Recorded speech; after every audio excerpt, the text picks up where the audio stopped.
Të nderuara zonja dhe zotrin, në episodin e kësaj jave do të flasim për një temë që prek shumë të rinj në ditët e sotme. Konkretisht do të flasim për të folurit tek adoleshentët.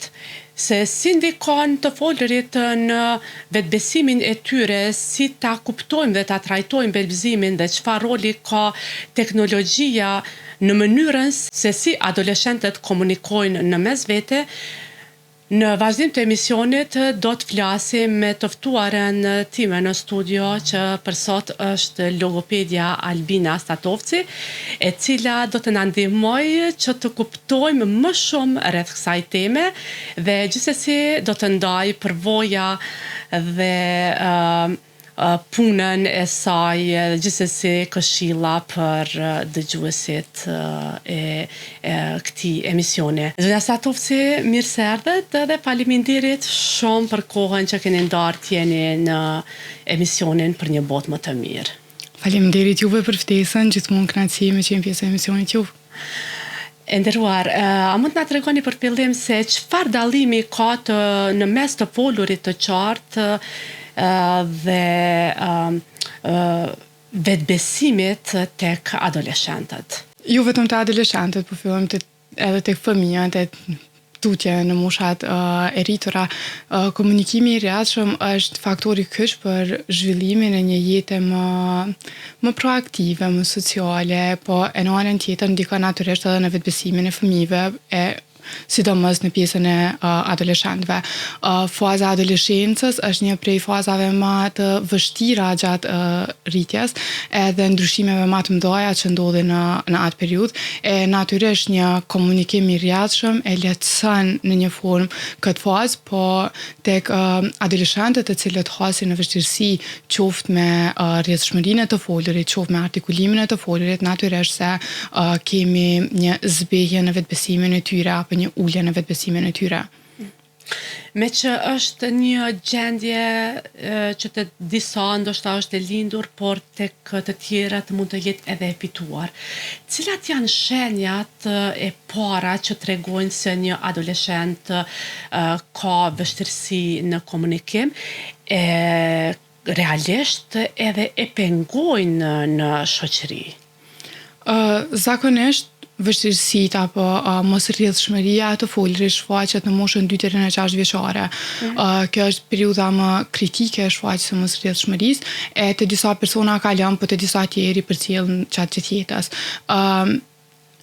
Është e rëndësishme që personat prindërit, kujdesaret e personave me këto vështirësi, sapo t'i hasin ato, sapo t'i vrinë ato, me u konsultu me një profesionist të fushës, po në anën tjetër, kur mbrim në një stad të pjekurisë, apo një moshën e adoleshencës, mundohemi që adoleshentët me i vot të vetëdijshëm për atë si çka po ju ndodh, në qoftë se vetëm nuk janë të vetëdijshëm. Në momentin që krijojnë vetëdijshmëri për gjendjen e tyre, atëherë është më e lehtë me fillu me marrë masa edhe me trajtu, ose në anën tjetër vetëm me kontrollu gjendjen e tyre, mosrrjedhshmërinë e tyre, në rast se është belbëzim, po në rastin e vështirësive të tjera apo çrregullimeve të tjera logopedike, gjuhësore që vijnë, definitivisht është nevojshme konsultimi me një terapist të gjuhës dhe të folurit.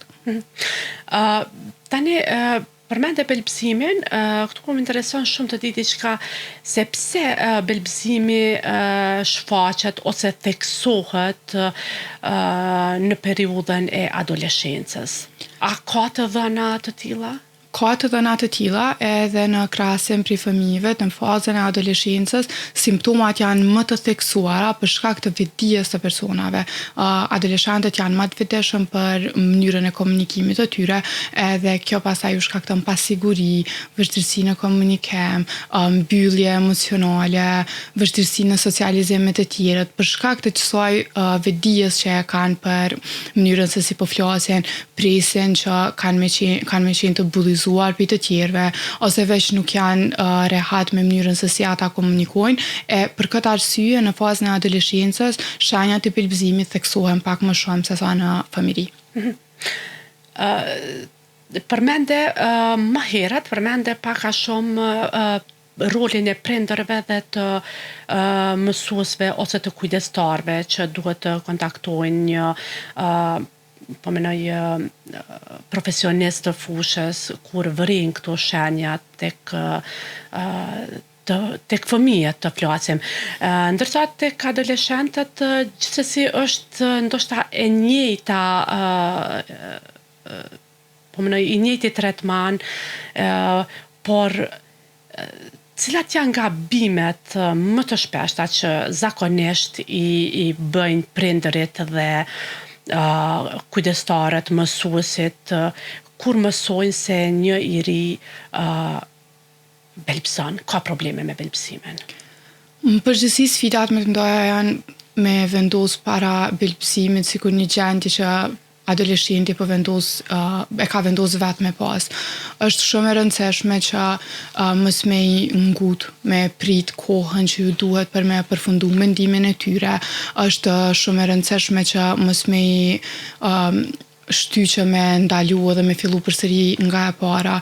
Pjesa që koha që ju duhet personave që belbzojnë për me shfaq mendimin e tyre, duhet me qenë e servume para tyre, do të me ju jap kohën që është e nevojshme.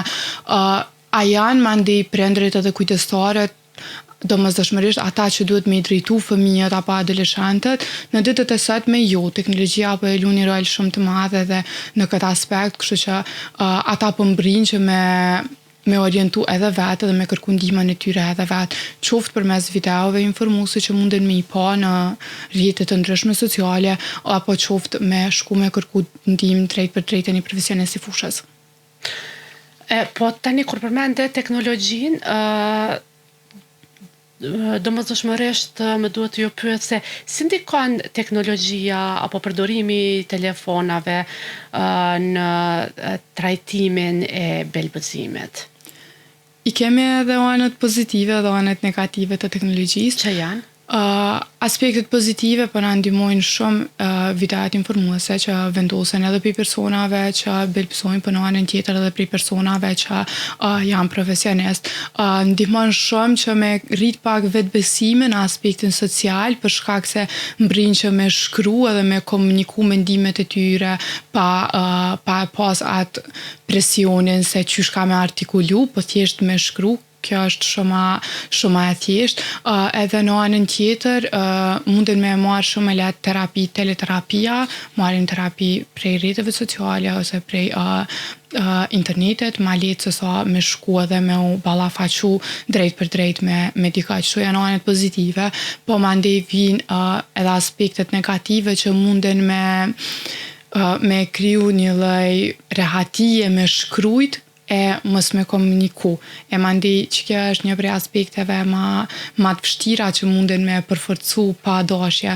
Do me thonë, vendosin mos me komuniku drejt për drejt me dika, po vendosin ma lehtë me shkru një mesazh edhe në këtë formë e zhvillojnë komunikimin e tyre. Po edhe një faktor tjetër që është negativ që po ndikon në teknologji janë rrjetet sociale, se në to është një lloj frike, na e shohim prej praktikës së përditshme që është një lloj frike edhe me qenë pjesë e rrjeteve sociale, presin komente negative prej bashkëmoshatarëve, presin komente negative edhe prej të huajve të tjerë që nuk i njohin personalisht edhe nuk i dinë vështirësitë e tyre, kështu që këto të dyja janë kryesisht ato aspektet më negative që i përcjellin. Një çështje tjetër është edhe tek trajtimi ndoshta i belbëzimit që me raste e bëjnë edhe adoleshentët vet, regjistrimin e zërit të tyre. Si ndikon ky ushtrim në vetbesim të një adoleshenti? Edhe a ndihmon ndoshta në tejkalimin e kësaj gjendje? Natyrisht që ka disa forma që mundemi me bu ushtrime apo tips and tricks qysh me i zbeti disa prej bllokimeve, zgjatjeve apo në çfarëdo lloj forme që përshfaqet belbësimi. Incizimi i zërit është një rapi tyre.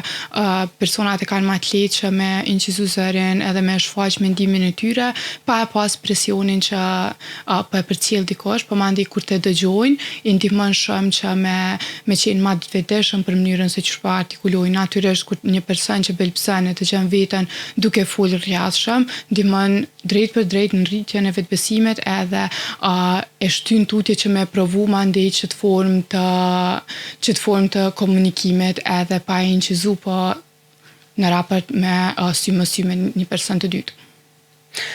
A krijon belpsimi stres? Nëse po, si ndikon logopedia dhe si ju ndihmon që ta largojnë gjendjen e stresit gjatë të folurit?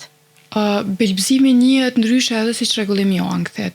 Zakonisht në këtë formë shfaqet për shkak të persona të cilët nuk e kanë gjenetike, në këtë formë shfaqet për shkak të një traume të madhe, të një situate shqetësuese në të cilën munden me u has fëmijët apo adoleshentët, edhe e përcjell në vazhdimsi stresi, ankthi përcjellën në vazhdimsi gjatë periudhës së belbësimit. Janë teknikat e frymëmarrjes të cilat zakonisht i përdorim, me të cilat mundohemi që me stabilizu edhe gjendjen emocionale, po mandej që ajo ndikon që edhe me pas një rrjedhshmëri më të pastërt, më të qartë në komunikim. Disa prej teknikave kryesore të cilat i përdorim janë teknika e ngadalësimit, teknika e frymëmarrjes, edhe teknika e incizimit për me dëgju personat vetën, kështu që po definitivisht ndikon në uljen e nivelit të stresit, momenti kur një person mbrin që me stabilizu frymëmarrjen, mbrin që me fol ngadalë edhe me shpreh mendimin apo dëshirat e tij të cilat i ka. A ka të ri sot që definitivisht po i drejtohen logopedit për problemet që i shfaqen gjatë adoleshencës? Sa kanë mri që ta kuptojnë rëndësinë e marrjes së shërbimeve profesionale? Kryesisht më e njohur si fushë është fusha e psikologjisë edhe zakonisht kërkojnë ndihmë drejt te psikologu. Në disa raste psikologët e bojnë referimin te logopedët, po edhe anasjelltas edhe logopedët i referojnë tek psikologët, kur e shohim që nuk ka të bëjë vetëm me çrregullim të folrit apo me vështirësinë të folur, po lidhet shumë me pjesën emocionale. Natyrisht është e rëndësishme që me pas vetdijem për me u drejtu te profesioniste, e mandej me kon që ajo bashkëpunim interprofesional që secili profesionist me delegu klientin e tij për me marrë shërbimet e nevojshme. Njëra prej faktorëve që na kanë ndihmu shumë është edhe teknologjia për me ju jap një lloj vetdije adoleshentëve se ku me u drejtu për me marrë shërbimin e nevojshëm që ju duhet atyre. Gjatë shkollimit, domethënë ka adoleshentë që me të drejtë ndihen të turpëruar kur flasin para shokëve të tyre, sepse jo të gjithë mbase arrin edhe t'i kuptojnë, edhe jo të gjithë janë mirëkuptues. Si do të këshillonit mësuesit që ta ndihmojnë edhe personin që vuan nga kjo gjendje, por edhe ndoshta ti mësojnë të tjerët fëmijë se duhet të jenë të gatshëm ta dëgjojnë secilin, sepse çdo zë domethënë meriton të dëgjohet. Definitivisht më pëlqej shumë mënyra që mbyllet pyetjen. Çdo zë meriton të dëgjohet, edhe çka po shohim që ka ndryshu në edukimin e hershëm edhe në atë fillor është vetdia e edukatorëve për vështirësitë e ndryshme të cilat mund t'i hasin fëmijët, edhe për çrregullime të ndryshme të cilat munden me i has fëmijët nëpër klasat e tyre. Një ndihmë të madhe e kanë bërë edhe psikologët shkollor, unë për çdo edukator, për çdo arsimtar, për çdo kujdestar të cilët e hasin një vështirësi për me shpreh se sa e rëndësishme është dikush me marrë kohën e tij edhe me shpreh mendimin e vet, unë kisha rekomandu që me shku edhe me konsultu me psikologun e shkollës për me gjetë mënyra dhe metoda që janë të përshtatshme që me nda mesazhin edhe te fëmijët e tjerë, te bashkëmoshtarët e tjerë. Është shumë e rëndësishme, ne jemi në një periudhë thashë ndryshimesh edhe po kemi shumë raste të cilat janë më të dukshme edhe më të vrajshme edhe në shkolla apo edhe në mjedise të tjera ku funksionojnë me vështirësi në gjuhë edhe në komunikim, edhe kanë mbri që shoqënia jonë me qenë ma të vetëdijshëm për ta dhe me u ul edhe numri i bullizimeve, edhe numri i ngacmimeve, edhe me u rrit vetëdijsimi për një vështirësi të caktuar. Kështu që kjo është një aspekt pozitiv, por në raste që e shohim ose prindërit nëse fëmijët e tyre flasin për një shok në shkollë apo shoqe që po ka vështirësi në artikulim, me i tregu se është e rëndësishme që secili fëmijë duhet me pas kohën e vet për me shpreh mendimet e veta, në çfarë do lloj mënyre që për ta është më e lehtë dhe më e thjeshtë, edhe ne me pas aftësinë që me i dëgju personat derisa të shprehin ndjenjat e veta. Kështu që kjo ju kishte ndihmu shumë pjesa e vetërregullimit, ne thëmë që me pas me qenë të vetërregulluar fëmijët për me prit derisa të përfundojnë jo vetëm fjalën, por derisa të përfundojnë një aktivitet, derisa të përfundojnë një komunikim, derisa të vijë radha, edhe mandej që kena ndihmojnë që personave me mos rrjedhshmëri me ju lehtësu funksionimin në secilin mjetes që ata janë. Do të thonë duhet të kemi durim definitivisht. Definitivisht, po. Po, e nderuar edhe diçka tjetër, sot shumë të rinj po komunikojnë përmes mesazheve. E tham se tani më teknologjia po e bën të vetën. Pak më herët fole për atë se sa e përdorin teknologjinë edhe në sa ju bën dëm edhe sa ju bën mirë. Por konkretisht tani, një person që ka probleme me belbuzimin ose ndoshta të themi edhe me artikulim, si do t'i inkurajonit ata të rinj që të marrin guximin të flasin, anis pse ndoshta edhe dikush mund t'i përqeshet gjitha këto, por sa i ndihmon të folurit edhe duke e lënë pak sa anash komunikimin me anë të mesazheve. Definitivisht belbëzimi nuk të i kalohet në qoftë se vendosim metoda të tjera të komunikimit në krahase me të shprehurit verbalisht. Nuk rekomandojmë që me zhvendos krejt komunikimin në mesazhe edhe në të shkruar, veç për arsye që ka nevojë që vazhdimisht me teknikat të cilat i ofrohen përpara mi përdorë edhe në jetën e përditshme. Është e rëndësishme që me pas parasysh në qoftë se dikush me belbëzim vetë se është tu na dëgju, është shumë e rëndësishme që gjatë komunikimit të tyre edhe në bllëkimet më të shpeshta me ndal një minutë, me pas një frymëmarrje të thellë edhe me provu me vazhdu fjalin deri në fund. Këtë mundësi na ja veç komunikimi verbalisht. Në anën tjetër, përderisa shkruajmë mesazhe në telefonat tona apo në forma të tjera të teknologjisë, nuk është ajo ndihmesa që ka me na zhvillu gjuhën edhe të folurit. Kështu që të gjithë ata që po na dëgjojnë, të gjithë ju që po na dëgjoni, keni dikë të njohur që ka vështirësi me rrjedhshmërinë të folurit, rekomandojeni mundohuni që edhe ju me qenë dikush që keni me ndihmu me e bu një bashkë bisedem edhe me qenë indikator që personi përballë jush me folë rrjedhshëm. Një çështje tjetër është që po më intereson shumë edhe ndoshta e shuan dilemen tek publiku.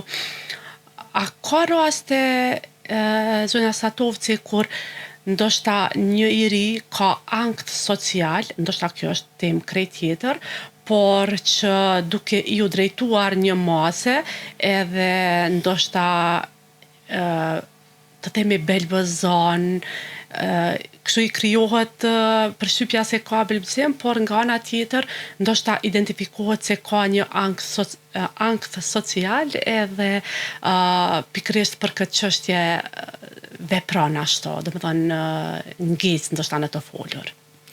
Kjo është arsyeja pse thash që duhet me u drejtu te një profesionist shëndetësor edhe me i pa krejt shenjat edhe simptomat, sa herë shfaqet, kur po shfaqet, në cilat situata, në çfarë gjendje emocionale po janë personat kur po i shfaqin këto simptomat e belbëzimit e mandej me ardhur në një diagnozë përfundimtare.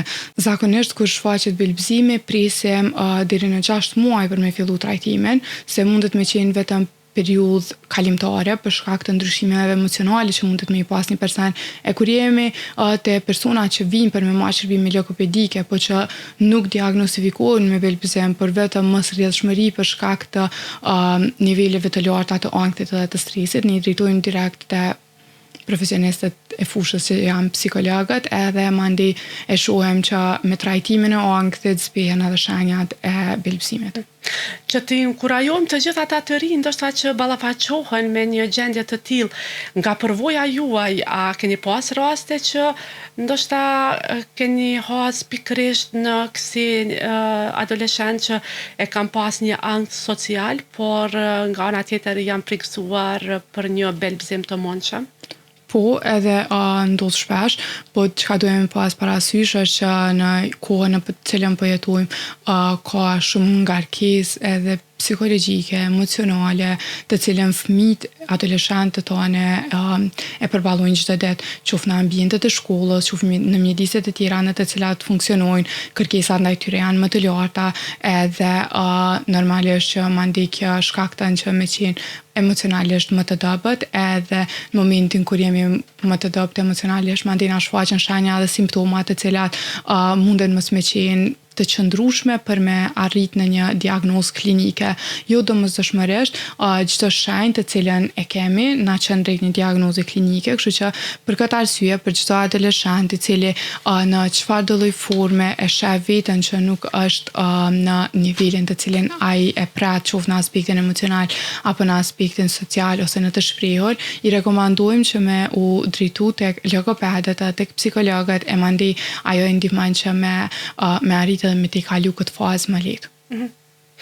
Në për shkolla, a ka ligjërata të tilla? Po shohem që me angazhimin e psikologëve shkollor, po mundohen që me bu një ndryshim edhe psikologët shkollor për këtë çështje. Ne si klinik jemi mundu që me bu çdo vit kësaj lloj ligjëratash, edhe jo vetëm në Prishtinë, po në plot komuna në për Kosovë. Është viti i 5 që funksionojmë, edhe në Prishtinë, në Podujev, në Gilan, në Kamenic, jemi të bu çdo vit projekte të cilat ndikojnë në rritjen e vetbesimit për vështirësitë e ndryshme, qofshin ato logopedike, qofshin ato sjellore të fëmijët, edhe me i vetësu në një formë edhe edukatorët se qysh me funksionu, për në anën tjetër edhe me i taku fëmijët edhe me ju jap disa këshilla se qysh munden ata me i te kalu këto periudha. Apo ka sukses, lutem? Natyrisht që po, jemi shumë e fat për edukatorët që i kemi në për shkollat tona në për Kosovë, jemi shumë e fat për gatishmërinë e tyre që e kanë për me mësu edhe për me rrit profesionalisht, sado që punojnë për kohë të gjatë, kështu që gatishmëria e edukatorëve na ndihmon edhe neve që mi ndo dijet tona me ta, e mandej edhe ata me i shfrytzu ato dije që i marrin në punën e tyre të përditshme me fëmijët. Atëherë, vështirësitë në të folur asesi nuk duhet parë si pengesa, por duhet të parë si sfida të cilat me marrjen e ndihmës së duhur profesionale te kalohen shumë lehtë. Nga ana tjetër, edhe teknologjia informative tashmë është bërë pjesë e pandashme e jetës sonë, por me gjitha të, fjala e thënë sy më sy ka fuqinë më të madhe. E nderuar logopedës Statovci, cila do t'ishte një këshill që e drejtoni për adoleshentët për të gjetur balansimin mes të folurit virtual dhe atij verbal? Për të gjithë adoleshentët që po e kalojnë një fazë të vështirë me mosrjedhshmërinë, jeni të fortë, jeni të durueshëm, edhe kujdeseni për veten që të arrini të merrni format më të mira të komunikimit, të shembujt më të mirë të komunikimit për një gjuhë të rrjedhshme. Në qoftë se shihni që po keni vështirësi, mos hezitoni edhe kërkoni ndihmë prej profesionistëve të fushës. Atëherë, të nderuar miq, komunikimi gjithsesi është ura që na lidh me botën, ndërsa për të rinjët është qelsi i vetbesimit dhe i marrëdhënieve të shëndetshme dhe mos të harrojmë se çdo zë meriton të dëgjohet. E dashur, faleminderit shumë për kohën, për këshillat që dhat dhe gjithashtu që ndat përvojën tuaj të punës me dëgjuesit e emisionit për një botë më të mirë. Faleminderit juve për ftesën dhe faleminderit të gjithë dëgjuesve që ishin me ne.